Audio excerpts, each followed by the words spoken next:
Real Madrid supporters woke to a picture that felt jarring. Vinicius Jr., the player whose speed and grin have so often been the shorthand for the club's attacking joy, not in the starting lineup against Marseille, watching quietly from the bench with a tension rarely seen on his face. The image landed like a message, not just about one matchday choice, but about the new tone being set under Xabi Alonso. That minutes are not a birthright, and that training behaviour and tactical buy-in now carry as much weight as raw talent. When Vinicius eventually came on, he did what he so often does. He spun down the flank, caused panic in the box, and won a decisive penalty that swung the result. But late intervention only deepened the paradox. He can change games with a single surge, yet he had been denied a starting berth because something in the coach's ledger had been marked as insufficient. An intensity, a consistency, a daily hunger that coaches say you must show long before the matchday whistle. A respected club legend and current commentator did not soften that message.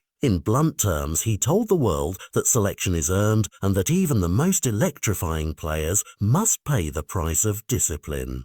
Nay, that public warning amplified what many in the dressing room already sensed. Xabi Alonso's methodology leaves no sacred cows. The conversation has been sharpened further by contrast. Another attacking figure at the club has been praised for settling into a new tactical role, for accepting hard tasks off the ball, and for converting that discipline into reliable minutes and measurable output. Observers note that the gap between the two players is less about pure quality and more about adaptation, work rate, tactical obedience, and the willingness to accept sometimes humbling changes in role. For Vinicius, the benching functions as a crossroads rather than a final judgment. He faces a clear set of choices. Respond by remodeling parts of his daily routine, add the defensive and positional discipline the coach demands, and match his dazzling spontaneity with steadier tactical habits. Do that, and he not only reclaims his starting place, but also becomes harder to substitute because his whole game is more complete. Or allow frustration to calcify,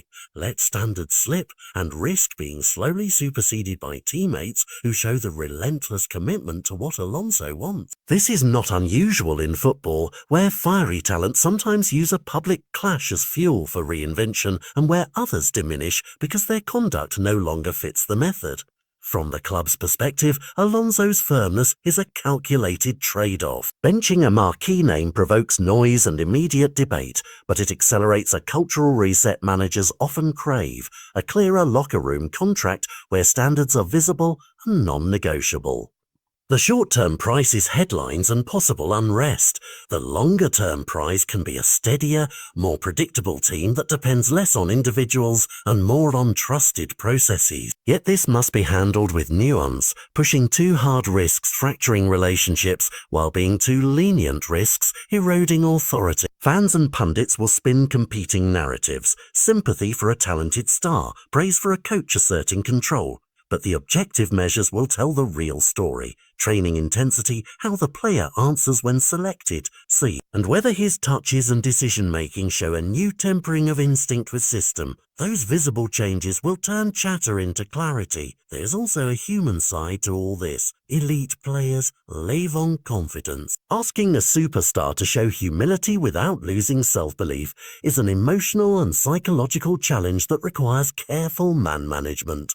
For Vinicius, the coming weeks are a test of character as much as skill. If he accepts the reset and pairs his spontaneous brilliance with consistent daily work, he can emerge even stronger and more indispensable. If he resists, the club may gradually reconfigure its attack with less reliance on forgiving flashes of magic. The wider implication is that Real Madrid under Alonso intends to become a place where process matters and where accountability is as important as pedigree. The story is no longer merely who can score or dribble, but who will buy into a method that promises collective success at the cost of individual exception.